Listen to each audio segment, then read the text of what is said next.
네, 인사드리겠습니다. 마라나타. 네, 우리 유년부가 특송을 했는데 강훈이가 왜 울었는지 궁금합니다. 사람을 겉모습만 보고 판단하면 안 된다는 게 우리 강훈이가 등치도 있고 남자답게 생겼잖아요. 그래서 잘 안 울 것 같은데 아주 감성이 풍부합니다. 깜짝 놀랐어요. 아주 감성이 풍부하고 마음이 여린 것 같기도 하고요. 그래서 사람은 겉만 봐서는 잘 모른다. 그런 생각들이 좀 들었습니다. 오늘 말씀이 사람을 차별하여 대하지 말라라는 말씀입니다. 야고보서 말씀을 가지고 계속 교제를 하고 있는데 2장에 사람을 차별하여 대하지 말라는 말씀이 나옵니다. 처음에는 이제 차별하지 대하지 말라 해서 뭐 그냥 가볍게 생각을 했는데 말씀을 준비하면서 굉장히 어려웠습니다. 이 차별하지 말라는 하나님의 이 명령이 상당히 무겁고 특별히 저에겐 더 무거운 것을 알게 되면서 좀 준비하는데 어려움이 좀 있었습니다. 야고보서 말씀을 이렇게 틈나는 데 교제하고 있는데요. 야고보서에서 강조하는 것은 행함을 강조하고 있습니다. 신약 성경에 수많은 바울의 서신이 율법의 행위에 완전히 쩌들어 있는 유대인들에게 행함이 아닌 믿음을 강조하는 그런 흐름입니다. 그런데 특이하게 야고보는 야고보서를 통해서 믿음뿐만 아니라 행함을 강조하고 있습니다. 그래서 야고보서가 많은 공격을 받았다고 말씀을 드렸죠. 그런데 이 사도 바울의 서신과 믿음을 강조하는 사도 바울의 서신과 행함을 강조하는 이 야고보서의 서신이 서로 다르지 않습니다.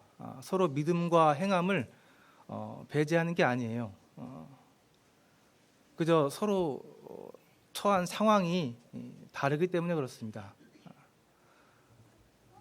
사도 바울이 말씀을 전한 대상은 이방인들이었고 또 유대인들이 주를 이루고 있었습니다. 또 그들은 이 율법에 대한 그런 선입견 때문에 뭔가를 행해야 한다는 그러한 고정관념에 아주 깊이 빠져 있었기 때문에 행함이 아닌 하나님의 은혜의 선물로 인한 믿음을 강조할 수밖에 없는 상황이었습니다.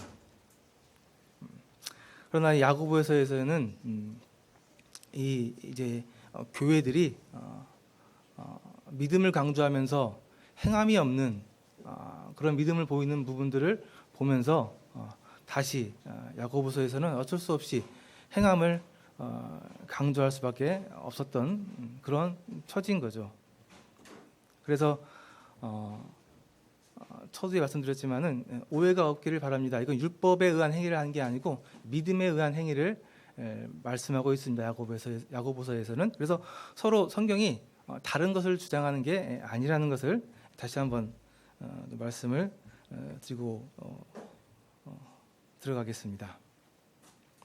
1장에서 서론에서 이제 야고보 사도가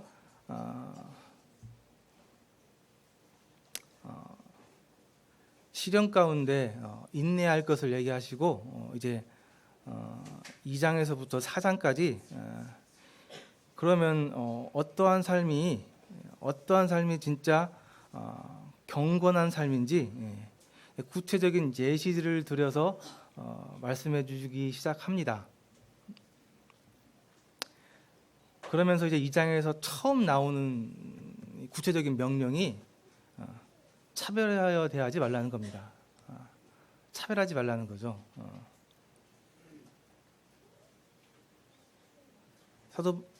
야고보 사도가 처음으로 얘기한 것이 이 차별하지 말라라는 이 명령이라 한다면은 그 당시 이 교회에 차별하는 일들이 많이 있었다는 것을 반증하겠죠. 그리고 이 차별하는 것이 심각한 잘못이라는 것을 얘기하고 있는 것 같습니다. 어떻게 생각하세요, 성도님들? 차별하는 것에 대해서? 차별을 해보신 적 있으신가요? 잘 기억이 안 나시죠? 차별한 건 잘 기억이 안 나요. 그죠? 근데 차별을 당해 보신 적은 있나요? 이건 절대 아니집니다. 이거는 잊을 수가 없어요. 차별을 당해 보면은. 그래서 이 차별은 생각보다 심각합니다.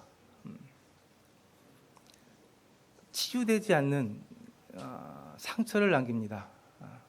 어렸을 때 당한 그 차별이 평생 간다고 얘기를 하고 그 차별이 쉽게 지워지지 않습니다. 교회에서뿐만 아니라 사회에서도 차별은 큰 문제죠. 제가 이제 가끔 축구를 보는데 축구 선수들 유니폼에 여기 보면은 리스펙트라는 이렇게 단어가 써 있습니다. 무슨 말이죠? 존중해라, 존중해라. 이 스포츠 선수들 사이에 인종 차별이 심합니다. 그래서 이상하게 백인은 우월하고 황인은 중간이고 흑인은 열등하다라는 그런 세상에 그러한 생각들이 있습니다. 그래서 이 백인들이 주로 황인들 또 흑인들을 이렇게 인종차별하는 일들이 많이 벌어집니다. 그래서 가끔 기사에 보면은 바나나를 던지고 또 이렇게 눈을 이렇게 찢는 이렇게 황인들의 그 눈이 이렇게 찢어진 눈을 이렇게 표시하는 거죠. 그러한 것들을 하는 모습들을 가끔 보게 됩니다. 어쨌든 사회에서 이런 것을 심각하게 생각을 하고 있어서 강력하게 경고하고 처벌하고 있습니다. 물론 뭐 그 외에도 다른 여러 가지 차별들이 많이 있죠. 수없이 많은 차별들이 있습니다. 뭐 물론 오늘 이 시간에는 교회 안에서 이루어지는 차별에 대해서 말씀을 드릴 건데요. 일단 이 차별이 뭔지 좀 잠깐 생각을 해보시면요. 차이라는 게 있습니다. 다 다르지 않기 때문에 차이가 있는데요. 이 차이에 우열을 부여합니다. 다른 건 나쁘지 않죠. 다 다르니까요. 그런데 이 다른 거에다 이 차이에 우열을 부여합니다. 어떤 것은 좋은 거고 어떤 것은 나쁜 거다고 사람들이 이렇게 우열을 부여하는 거예요. 그렇게 하면 그게 차별이 됩니다. 그런데 생각해 보면은 우리 주변에는 이 차별이 너무나 많은 곳에 있습니다. 차별 없는 곳을 찾기가 쉽지 않아요. 가정, 사회, 학교, 회사, 교회도 말할 것도 없고요. 모든 곳에 차별이 존재합니다. 제가 말씀을 준비하면서 나는 어떤 부분에 이렇게 차별을 많이 하고 있을까 생각을 해봤는데 제가 인종차별을 하고 있었습니다. 인종차별. 인종차별 아니네요. 성차별. 죄송합니다. 성차별을 하고 있었어요. 저희 가정의 성비가 3대2입니다. 3대2인데 뭐 제가 자매를 차별하진 않고 자녀들 좀 차별하는 것 같아요. 똑같은 잘못을 했는데 막내딸이 하면은 넘어가고 첫째, 둘째 아들들이 한 죄는 바로 손부터 나가고 그 맛있는 게 하나 있으면은 이게 막내딸한테 가는 그런 모습을 제가 기억해냈습니다. 그래서 이 가정에서 이 자녀들 간의 차별, 이것도 심각하거든요. 나중에 아이들을 망치는 아주 정말 심각한 잘못입니다. 근데 제가 우리 아이들 앞에서 난 너희들을 다 똑같이 사랑해. 이 10손가락 깨물어서 안 아픈 손가락이 어딨냐. 내가 너희들 똑같이 사랑해. 말은 이렇게 하면서 행동은 차별하고 있었던, 정말 우리 주변에 너무나 많은 차별들이 있고 너무나 쉽게 차별한다는 것을 깨달았습니다. 그래서 제가 고치려고 합니다. 나중에 아들들에게 원망의 소리를 듣지 않기 위해서 고치고 또 이렇게 좀 애들 앞에서 회개도 할까 지금 생각하고 있습니다. 어쨌든 우리 주변에 너무 많은 차별들이 있고, 이 심각한 것은 우리가 그런 차별을 하고 있고 또 받고 있고 그렇다는 거고요. 이 차별들이 그냥 차별하는 걸로 끝나는 게 아니고, 아까 말씀드린 것처럼 아주 깊은 상처를, 평생 가는 상처를 줘서 한번 차별을 주고받은 그 관계는 정말 쉽게 치유되지 않습니다. 치유되기 참 어려워요. 나를 차별한 그 사람을 용서하는 게 쉬운 일이 아니에요. 당해보신 분들은 아시잖아요. 다 당해봤으니까. 그러니까 우리 가운데 차별로 상처를 주는 것은 정말 조심해야 될 그러한 일입니다. 그래서 참 야고보 사도께서 처음에 바로 시작하자마자 차별하지 말라고 얘기를 하고 있는 것 같습니다.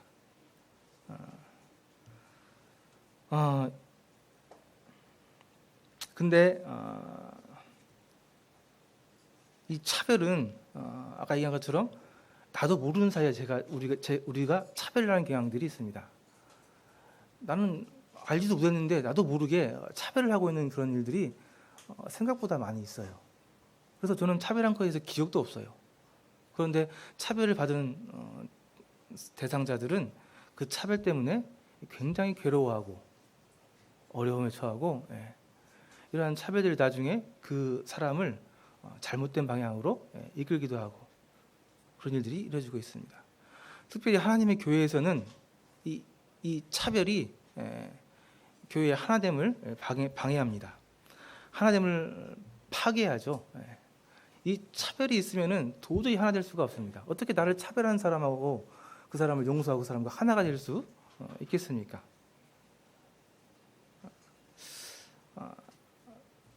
그래서 차별하지 말라. 당연한 얘기고 우리가 쉽게 할 수 있는 얘기지만은 정말 좀 각별히 조심해야 될 부분이다라는 생각이 들었습니다. 그런데 우리가 차별을 하지 않는 방법은, 차별을 하지 않게 되는 것은 생각보다 어렵습니다. 어떻게 하면 우리가 차별을 하지 않을 수 있을까요? 계속 숙제였는데, 물론 야고보서에서 답을 제시하고 있긴 합니다. 어떻게 하면 우리가 차별 안 할 수 있는지, 그것은 이제 차차 살펴보기로 하고요. 우리 먼저 본문을 좀 같이 보도록 하겠습니다. 야고보서 2장입니다. 1절에서 13절까지 차별하지 말라는 내용으로 쓰여져 있습니다. 우리 본문을 좀 보고 말씀을 나누도록 하겠습니다. 1절부터 13절까지 형제님들, 자매님들 이렇게 교독하도록 하겠습니다. 찾으셨죠? 2장 1절부터 형제님들부터 읽겠습니다. 시작. 내 형제들아, 영광의 주 곧 우리 주 예수 그리스도에 대한 믿음을 너희가 가졌으니 사람을 차별하여 대하지 말라.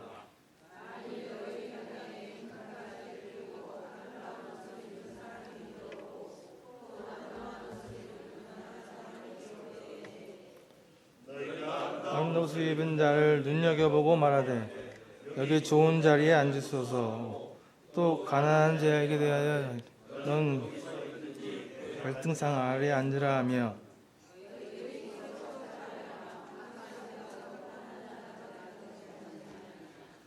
내 사랑하는 형제들아 들을지어다. 하나님이 세상에서 가난한 자를 택하사 믿음에 부요하게 하시고 또 자기를 사랑하는 자들에게 약속하신 나라를 상속으로 받게 하지 아니하셨느냐. 너희는 도리어 가난한 자를 없인 여겼도다. 부자는 너희를 억압하며 법정으로 끌고 가지 아니하느냐. 그들은 너희에 대하여 그 아름다운 이름을 비방하지 아니하느냐. 너희가 만일 성경에 기록된 대로 내 이웃 사랑하기를 내 몸과 같이 하라 하신 최고의 법을 지키면 잘하는 것이니와 만일 너희가 사람을 차별하여 대하면 죄를 짓는 것이니 율법이 너희를 범법자로 정죄하리라. 누구든지 온 율법을 지키다가 그 하나를 범하면 모두 범한 자가 되나니 간음하지 말라.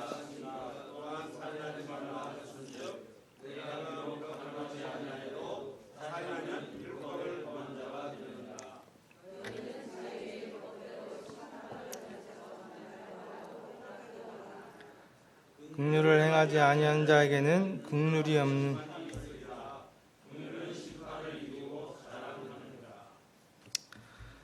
네, 2장을 시작하면서 야고보는 차별하지 말라고 직접적으로 얘기를 합니다.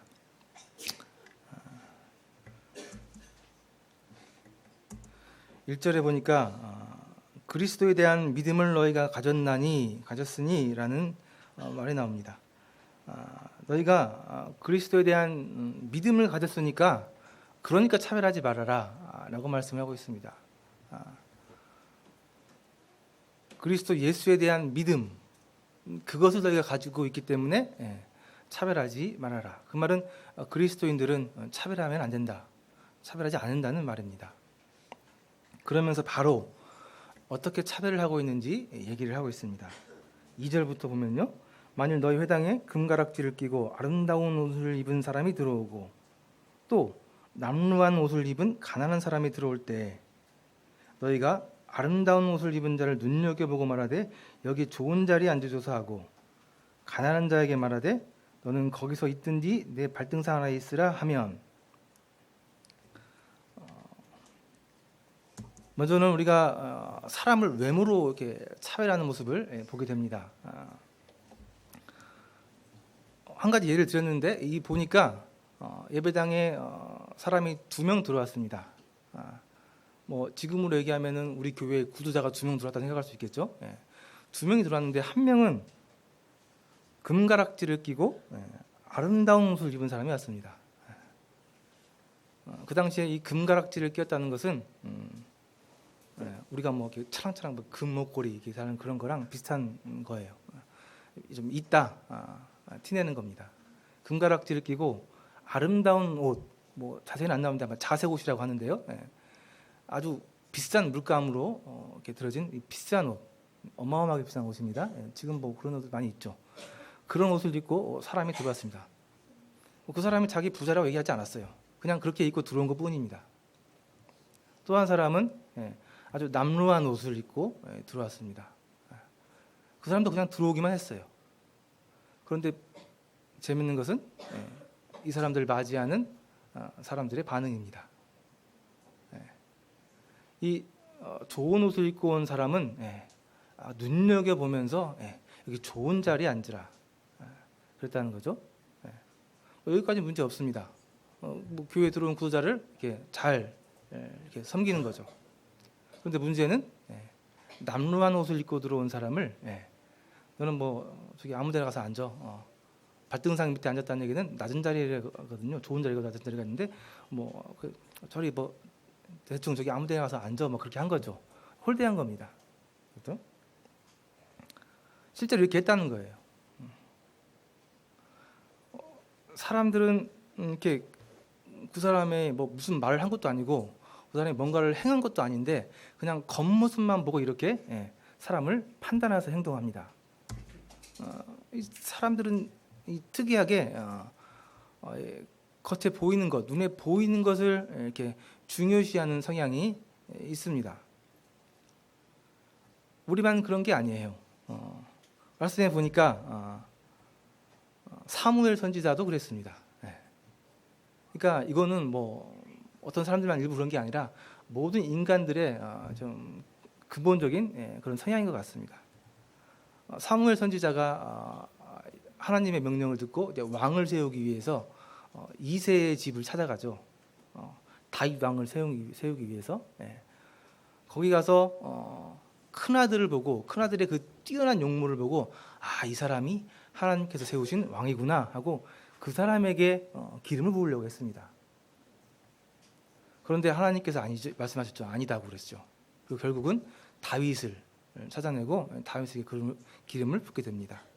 그러면서 하나님께서 하신 말씀이 나의 보는 것은 사람과 같지 아니하니 사람은 외모를 보거니와 나 여호와는 마음의 중심을 보느니라라고 이렇게 말씀하셨습니다. 우리는 이 겉에 드러난 것을 너무 이렇게 중요하기 때문에 겉을 치장하기 위해서 많은 노력들을 합니다. 물론 이게 뭐 잘못됐다고 말하고 싶지는 않지만 사실 중요한 것은 겉이 아니라 하나님께서 말씀하신 것처럼 마음 중심이거든요. 그래서 그 사람의 마음 중심을 보고 그 사람이 어떤 사람인지 판단을 해야 되는데 안타깝게도 우리 사람들은 이렇게 못하는 경향들이 많이 있습니다. 이것이 우리가 주로 잘못하는 오류를 범하는 그런 모습들이 중에 하나입니다. 그래서 혹시라도 우리 마음 가운데 이 겉모습을 보고 사람을 판단하는 이런 것들을 스스로 조심하시고 스스로 이런 시야들을 우리가 좀 내려놓을 필요가 있습니다. 동일하게 또 동시에 우리의 겉모습만 꾸미려고 하는, 겉모습만 드러내려고 하는 이 안에 내용이 없기 때문에 겉이라도 이렇게 치장하려고 하는 그러한 우를 우리가 범하면은 안 되겠습니다. 야고보는 이 두 사람의 얘기를 통해서 교회가 사람을 겉모습만 보고 어떻게 판단하는지 차별하는지 차별하는 교회의 모습을 보여주시는데요. 이것은 한 교회, 이 교회, 그러니까 야고보 사도가 얘기한 이 교회만 있었던 일은 아닙니다.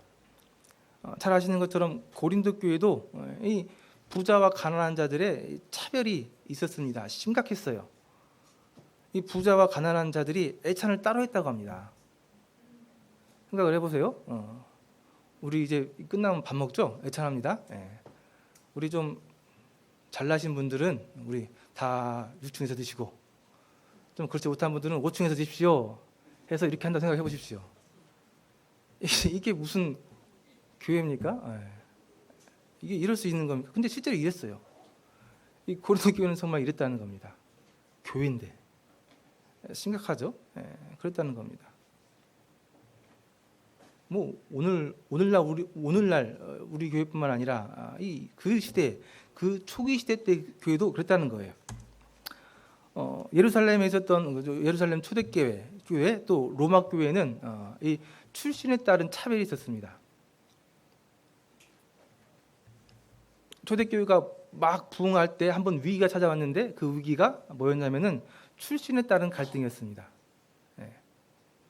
헬라파냐 유대인이냐, 그러니까 정통 유대인 그리스도인들이냐 아니면은 이방인에서 개종해서 그리스도인이 된 헬라파냐.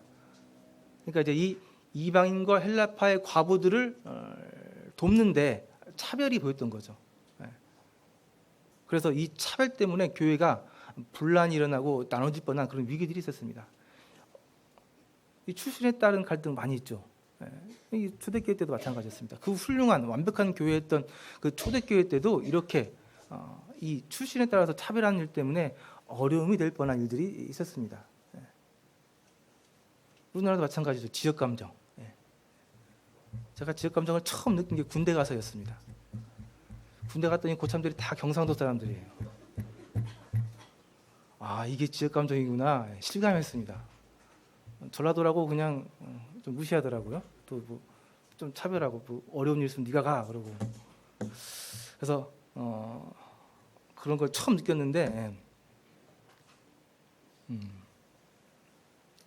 뭐 그 당시엔 뭐 다른 어려움도 많이 있었기 때문에 그렇게 큰 어려움이 되지 않았지만 어쨌든 그때 제가 처음 이렇게 출신에 따른 갈등을 통해서 이렇게 차별을 한번 당해본 경험이 있습니다.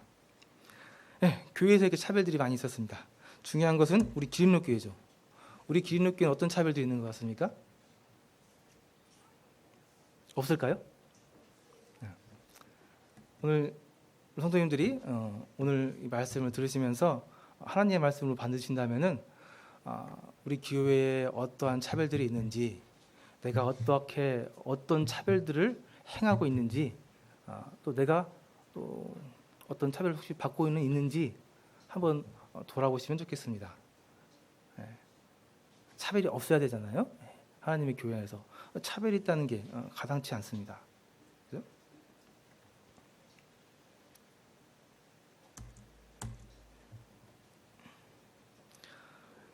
2절, 3절에 나온 이 차별은 겉모습만 보고 판단하는 차별이었지만은 그 내면에는 결국은 물질 만능주의, 물질 숭배, 돈, 부 이게 근본 원인이었습니다. 이 좋은 옷, 금가락지를 낀 사람이 들어왔을 때 그 사람에게 관심을 가지고 좋은 자리로 안내하고 그 사람에게 이렇게 관심을 보였던 그 근본 원인은 뭐였습니까? 뭐였을 것 같아요? 뭔가라도 하나 얻어내려고 하는 거지근성. 저는 거지근성을 생각합니다.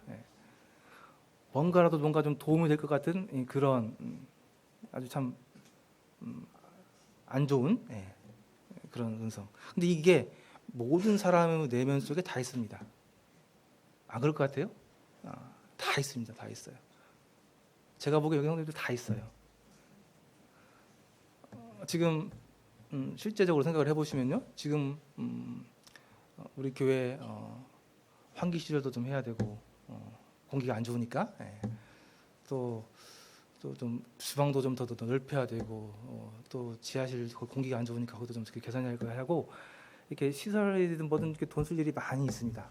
근데 우리 교회가 이렇게 재정적으로 아직 넉넉하지는 않죠. 다행히 뭐 이렇게 부족하지는 않지만 그냥 넉넉한 것도 아닙니다. 뭐 이렇게 어쨌든 교회의 이러한 재정을 관리하는 입장에서 누가 딱 봐도 돈이 많은 이게 능력이 있는 이렇게 부한 구두자가 오는 것하고 그냥 그렇지 못한 그냥 뭐 고만고만한 구두자가 왔을 때 물론 제가 겉으로 표현은 안 하겠죠. 워낙 겉을 잘 치장하기 때문에 표현은 안 할 거예요. 그런데 마음 내면에서는 어떻습니까? 이거 정말 솔직히 괴롭습니다. 이 편견이 돼요. 차별이 된다니까요. 저 사람한테 이렇게 잘하고 저 사람이 구원받고 속도를 더해주면은 우리 교회에 막 이런 것도 들고 이것도 할 수 있고 이것도 할 수 있고 이게 계산이 돼요. 정말 괴로워요. 이게 정말 어렵다. 이게 정말 사람 어쩔 수 없나 보구나. 아니 저만 그래요? 아니죠. 제가 보기에는 다 그럴 것 같은데요. 그렇지 않습니까? 이게 강력한 힘입니다. 이 세상에서 지금 물론 이걸 세속적인 거긴 한데 우리 잠깐 말씀 보시면 1장 27절 한번 보십시오. 야고보서 1장 27절에 보면은 1장 끝나면서 야고보 사도가 얘기한 하나님 아버지 앞에서 정결하고 더러움이 없는 경건은 곧 고아와 과부를 그 환난 중에 돌보고 또 자기를 지켜 세속에 물들지 아니하는 그것이니라. 자기를 지켜서 세속에 물들지 않아야 되는데 이미 세속에 물들어 있습니다. 이 세속적이다라는 말은 이게 세상의 흐름에 이렇게 따라간다. 그러니까 세상에서 그런 강력한 흐름, 강력한 능력이 있는 이 물질, 그 물질에 대한 그 힘이 동일하게 내 마음 속에서 내 안에서도 작용한다고 하면 그게 세속적인 거예요.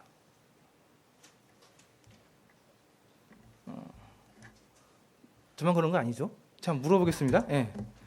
믿음의 부유한 자가 되고 싶으십니까? 세상의 부유한 자가 되고 싶으십니까? 선생님들. 믿음에 부유한 자요?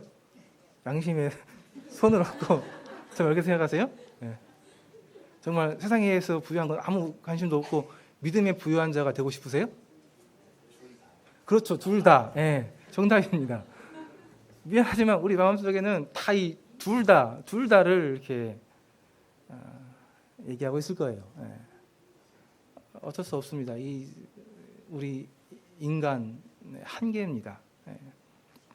그러나 어쨌든 말씀은 얘기하고 있습니다. 하나님과 재물을 겸하여 섬길 수 없다. 예. 돈을 사랑하면 하나님을 미워하게 되고 하나님을 사랑하면 돈을 미워하게 돼 있다. 이건 진리입니다. 예. 예.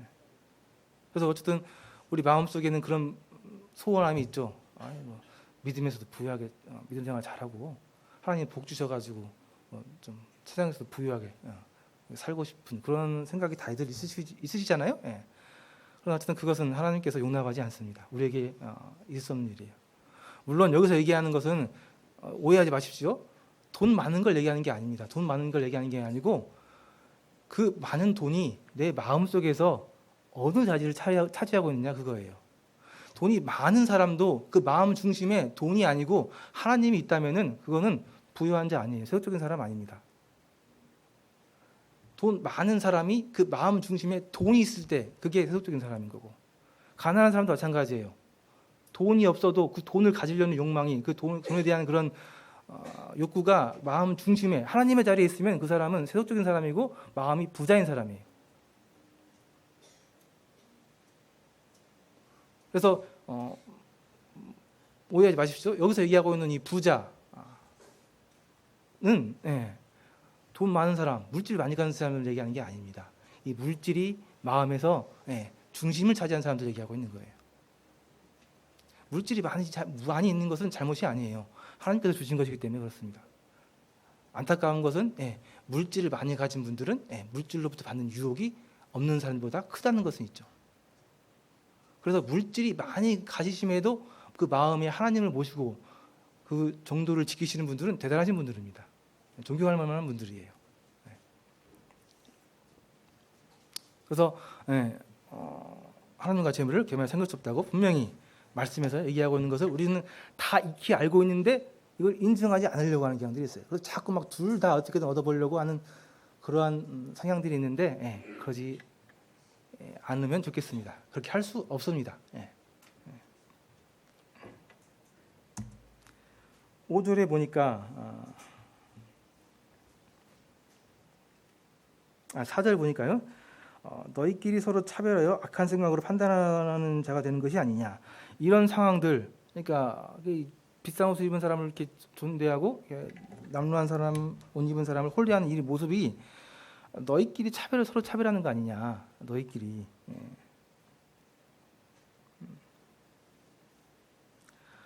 교회는 세상으로부터 많은 차별을 받습니다. 아시죠? 세상은 교회를 어마어마하게 차별하고요, 해왔고 앞으로도 할 겁니다.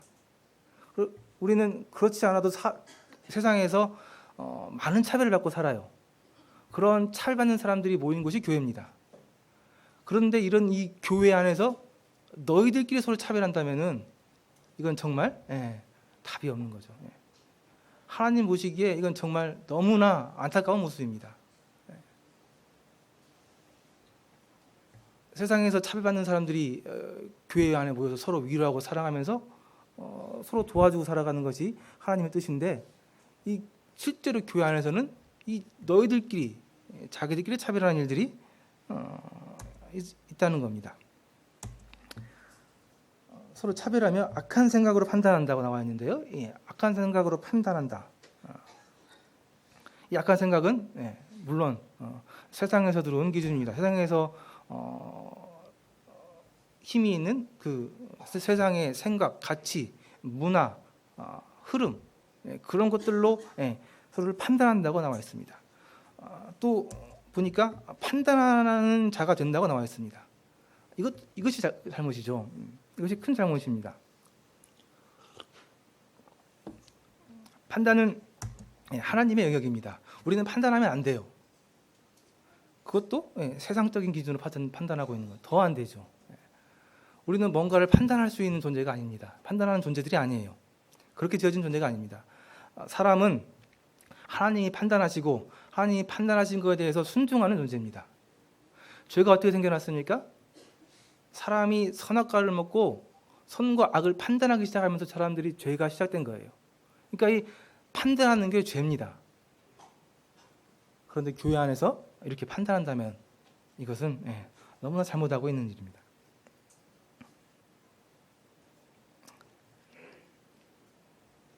이렇게 1절에서 4절까지 말씀은 판단하고 있는 모습, 판단하고 있는 잘못된 모습을 얘기해 주고 있고요. 5절에서 7절까지 이것을 좀 더 세부적으로 더 자세히 말씀을 해주십니다. 5절에 보니까 내 사랑하는 형제들아 들을지어다 하나님이 세상에서 가난한 자를 택하심은 믿음에 부요하게 하시고 또 자기를 사랑하는 자에게 약속하신 나라를 상속으로 받게 하지 아니하셨느냐. 여기 보니까 가난한 자를 택하셨다고 하나님께서 말씀하셨습니다. 가난한 자를 택하셨다고 하셨는데 이 가난한 자가 뭘 얘기할까요? 뭐 여러 가지로 해석이 될 수 있겠지만은 뭐 실제로 진짜 가난한 사람들 얘기할 수도 있고요. 세상에 대해서 가난한 사람들 얘기할 수도 있고요. 어쨌든 하나님께서 택하셨는데요. 가난한 자들을 택하셨습니다. 하나님의 택하심은 가난한 자를 택하셨다는 얘기인데 하나님의 택하신 모습들을 보면은 우리가 잘 아시는 것처럼 유대인들을 하나님께서 선택하셨는데요. 하나님께서 유대인을 택하신 이유는 그들이 민족 중에 가장 적은 민족이었기 때문에 그들을 선택했습니다. 그들을 택하셨어요. 그러니까 뭔가 좀 자랑할 만한, 뭔가 내세울 만한 사람들을, 그런 민족을 하나님께서 택하신 게 아니고 민족 중에 가장 적은 자들, 아주 작은 자들을 하나님께서 택하셨다는 겁니다. 하나님의 방법인 것 같아요. 왜 하나님께서 이런 자들 택하실까 생각해 보니까 하나님께서 선택하시는 기준은 자기 자랑거리가 없는 사람들을 선택하시는 것 같습니다. 그래서 실제로 하나님께서는 자랑할 것이 없는, 내가 선택을 했다 하더라도 그 사람이 그 선택된 것에 대해서 자기 자랑할 수 없는 사람들을 선택하시는 것 같습니다. 그리고 실제로 예수님께서 이 땅에 오셨을 때 그분이 하신 말씀은 그분이 가난한 자들에게 복음을 전하기 위해 오셨다고 말씀하셨습니다. 누가복음 한번 말씀 볼까요? 누가복음 4장에 보면요, 예수님께서 이제 사단에게 시험을 받고 공생애를 막 시작하시면서 처음 했던 설교가 이 설교입니다. 누가복음 4장 16절에 보면 예수님께서 고향인 나사렛에 가서 이렇게 처음으로 회당에 가서 이렇게 설교를 하시는데요. 예수께서 그 자라신 곳 나사렛에 이르자 안식일에 늘 하시던 대로 회당에 들어가서 성경을 읽으시고 서심해 선지자 이사야의 글을 두리거늘 책을 펴서 이렇게 기록된 데를 찾으시니 곧 주의 성령이 내게 임하셨으니 이는 가난한 자에게 복음을 전하게 하시려고 내게 기름을 부으시고 나를 보내사 포로된 자들에게 자유를, 눈먼 자에게 다시 보게 함을 전파하며 눌린 자를 자유롭게 하고 주의 은혜의 해를 전파하게 하려 함이라 하였더라. 예수님께서 처음 공생애를 시작하면서 처음 설교하신 내용이 가난한 자들, 포로된 자들, 눈먼 자들에게 복음을 전하기 위해 오셨다고 말씀하셨습니다. 그러니까 하나님의 선택은 가난한 자들입니다. 근데 왜 하나님께서 가난한 자들을 택하셨는지는 우리가 고린도전서에 보면은 잘 나와 있습니다. 우리 고린도전서 1장을 펴서 좀 보도록 하겠습니다. 고린도전서 1장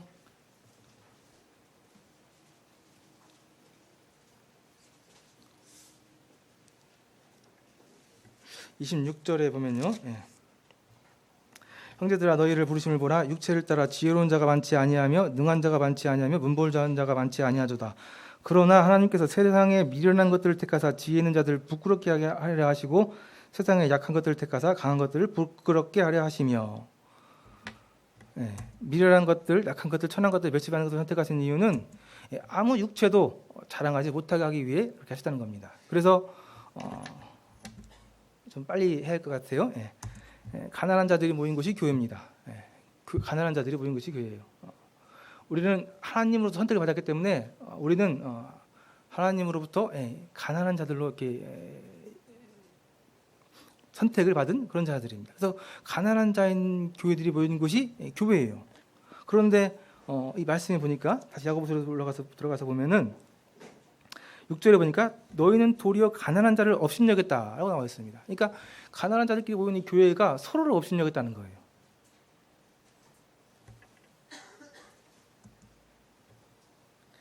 가난한 자에게 하신 하나님의 그 약속은 택하셨고 그들을 믿음에 부욕해 하셨고 하늘나라를 상속할 수 있는 약속을 주셨는데 이렇게 큰 은혜를 받은 사람들이 교회인데 이 사람들이 서로 업신여겼다는 겁니다. 차별을 통해서 우리가 실제로 이렇게 하고 있다는 거예요. 부자들 나와 있는데 그 당시에 보면 이 기득권자들 얘기하고 있습니다. 그 당시에 이 교회를 핍박했던 이 기득권자들, 바리새인들, 사두개인들, 서기관 제사장들입니다. 바리새인들은 율법을 실천하는 데 부자였습니다. 율법을 굉장히 잘 실천하면서 그것으로 그들의 부를 삼고 자랑을 삼았던 율법 실천의 부자들이에요. 사두개인들은 진짜 돈이 많았습니다. 물질들이 많았어요. 서기관과 제사장들은 종교적인 지위가 높은 사람들이었습니다. 지위로 아주 높은 부자들이었어요. 이 사람들이 그 당시에 이 말씀을 전할 당시에 기득권자들, 부자들 얘기했습니다.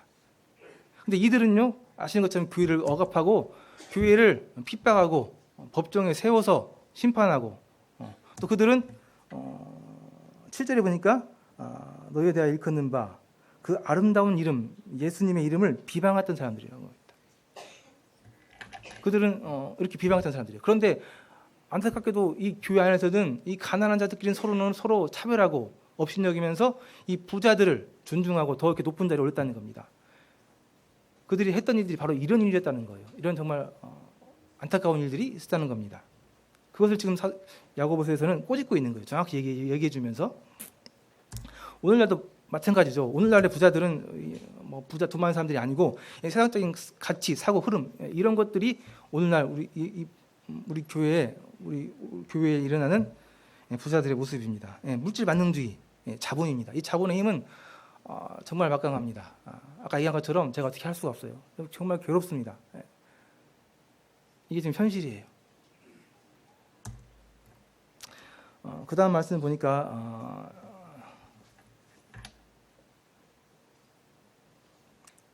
이 말씀을 들었던 교회가 뭔가 좀 딜을 좀 하려고 했던 것 같습니다. 그래서 너희가 만일 성경에 기록된 대로 내 이웃 사랑하기를 내 몸과 같이 하라 하신 최고의 법을 지키면 잘하는 것이다 라고 하는데 그러나 너희가 그렇게 한다 할지라도 사람을 차별하여 대하면 죄를 짓는 것이라고 얘기하고 있습니다. 그러니까 우리가 사람을 차별대하긴 하지만은 그렇지만 그 다른 것들 최고 율법 그런 건 잘하고 있다. 우리는 이제 약한 부분들이 있죠. 마찬가지인데요. 잘하는 게 있고 못하는 게 있습니다. 근데 하나님 앞에서 우리가 이 못하는 것을 보상하기 위해서 우리 잘하는 것으로 이렇게 좀 보상하려고 하는 경향들이 있습니다. 그래서 우리가 뭐 100가지 중에 99가지는 잘해. 한 가지만 못하는 거야. 그러니까 이건 좀 뭐 넘어가 줄 수 있지. 이런 건 뭐 괜찮지 하고 그렇게 우리를 합리화시킬 수 있는 그런 생각들이 있을 수 있다는 거예요. 이 말씀에서 좀 그러고 있어요. 이들이. 그들이 최고 율법, 내 이웃을 내 몸까지 사랑하는 최고 율법을 지킨다고 하면서 좀 딜을 하려고 했던 것 같아요. 사람들 차별하는 거 어쩔 수 없잖아. 그건 좀 넘어갈 수 있지. 어떻게 했던 것 같아요. 그러나 얘기하고 있죠. 범법자. 기록된 대로 내가 이웃 사랑을 내 몸같이 하라 하신 최고의 법을 지키는 잘한 것이지만 차별에 대하면 너희는 율법이 너희를 범법자로 행한다. 그러면서 율법을 지키다가 그 하나를 보면 모두 범한 자가 된다. 간음하지 말라 하신 이가 살인하지 말라 했은즉 간음하지 아니하자 할지라도 살인했으면 이것은 범법자다, 죄인이다 하는 겁니다. 하나님의 요구는 완벽함을 요구합니다. 사람들은 100점 맞는 사람이 있고 99점 맞는 사람이 있고 70점 맞는 사람이 있고 50점 맞는 사람이 있으면은 100점 맞는 게 쉽지 않으니까 99점만 맞아도 잘했어, 훌륭한 거야. 하지만요, 하나님은 그렇지 않다는 거예요. 하나님은 딱 합격, 불합격 둘 중에 하나라는 겁니다. 완벽한 것만 요구하세요. 그래서 아무리 율법을 이렇게 명령으로 잘 쪼개보면은 거의 600개가 넘는다고 그래요. 그래서 600개 넘는 그 율법을 다 지킨다 할지라도 그 중에 하나를 안 지키면 다 안 지키는 거 똑같다는 얘기입니다. 중간이 없어요. 예. 뭐 사람들 기준에서는 99점 맞은 것도 잘한 거지, 훌륭한 거지 할 수 있지만 그렇지 않다는 겁니다. 예. 그러니까 우리가 아무리 뭘 다 잘한다 할지라도 그 잘한 거 가지고 우리 못하는 것을 우리가 보상할 수 없다는 얘기입니다. 하나님 기준에 이게 미치는 것이 아니라는 거예요. 그래서 하나님 앞에서 뭔가 타협하려는 거 이런 것은 통하지 않습니다. 그래서 종의 올바른 자세는 완전한 순종입니다. 하나님께서 명령하신 것을 우리는 100% 전부 다 온전히 순종하기 위해서 노력해야 되는 거예요. 우리가 선택해서 이거는 내가 순종하고 이거는 순종 못하고 이렇게 하는 것은 올바른 종의 자세가 아닙니다.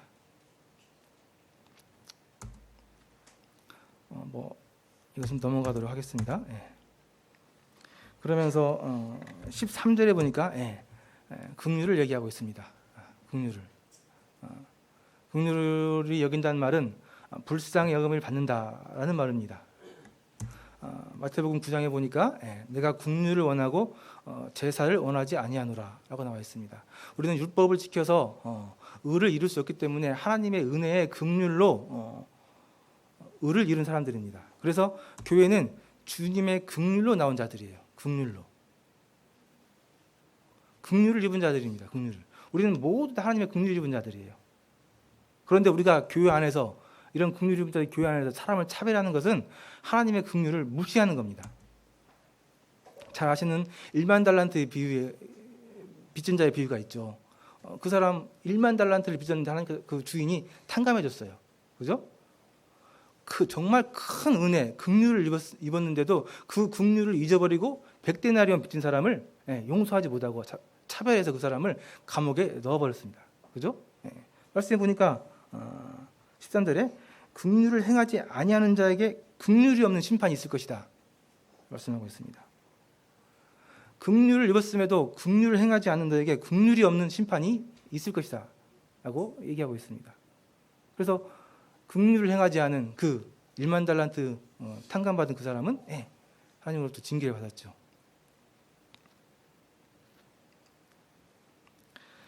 간음하다 잡힌 여자 잘 아시죠? 현장에서 간음하다 잡혔습니다.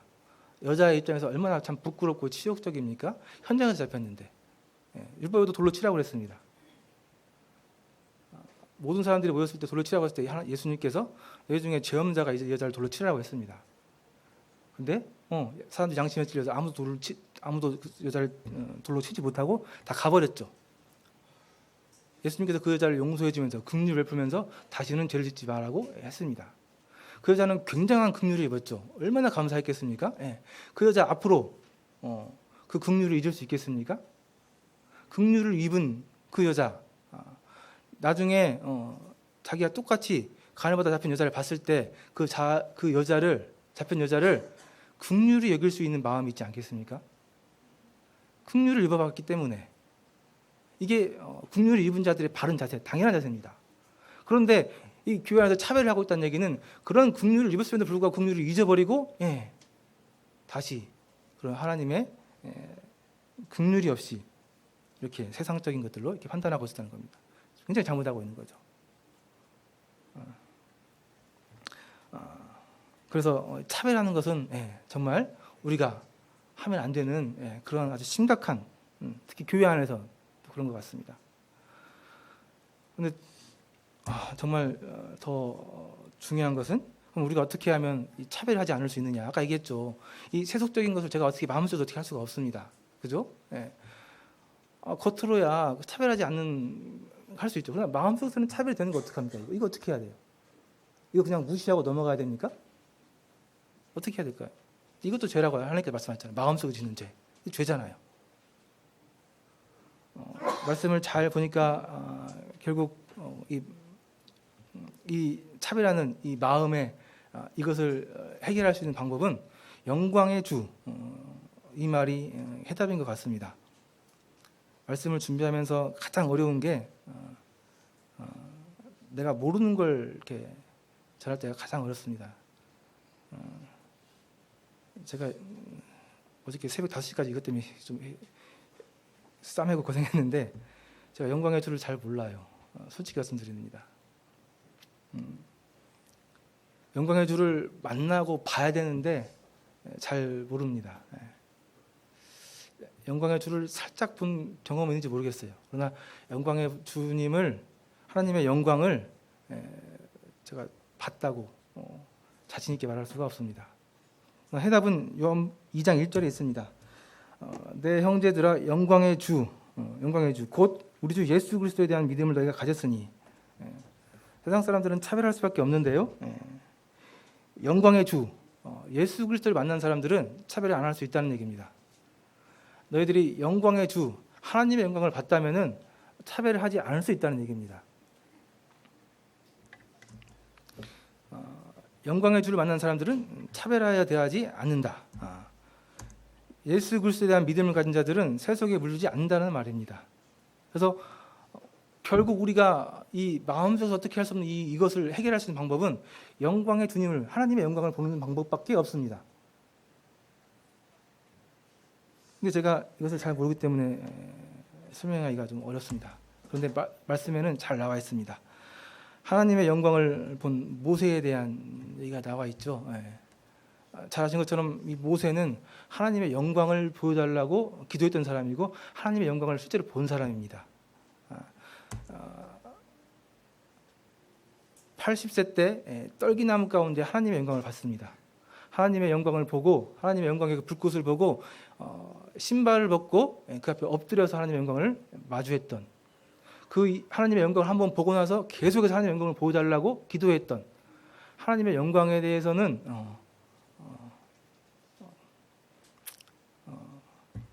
어느 정도 많이 본 그러한 사람이 모세죠. 그래서 이 모세는 히브리서에 보면은 하나님의 영광으로 인해서 놀라운 일들을 하게 됩니다. 우리 히브리서 11장 말씀만 좀 보도록 하겠습니다. 바로 뒤에 있으니까요. 앞에 있으니까 11장 24절부터 한번 보도록 하겠습니다.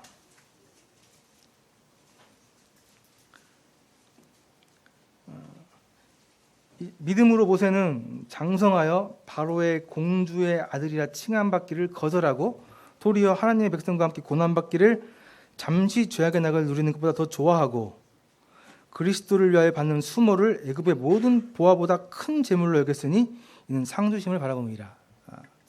이게 하나님의 영광을 본 사람의 모습입니다. 하나님의 그 영광의 풍성함, 하나님이 약속해 주신 그런 놀라운 소망을 본 사람들은 그 당시 최고의 나라, 그 나라의 왕자가 되는 것보다, 그 왕자의 영화를 누리는 것보다 하나님의 백성들과 함께 고난받기를 더 좋아했다는 겁니다. 그리스도를 위하여 받는 수모를 애굽의 그 수많은 보화들보다 더 가치 있게, 더 큰 재물로 여겼다는 겁니다. 하나님의 영광을 본 사람들은, 하나님의 영광을 만난 사람들은.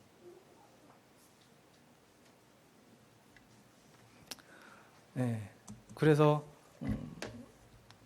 하나님의 영광의 빛에 휩싸여 살아갈 때, 우리가 하나님의 영광을 계속해서 추구하고 바라보며 살아갈 때 세상에서 오는 그런 강력한 그러한 물질의 유혹, 세상의 부귀영화, 이런 모든 것들이 다 쓸모없고 오직 하나님의 은혜와 긍휼만 보이는 그런 삶을 살 수 있다는 야고보서의 말씀입니다.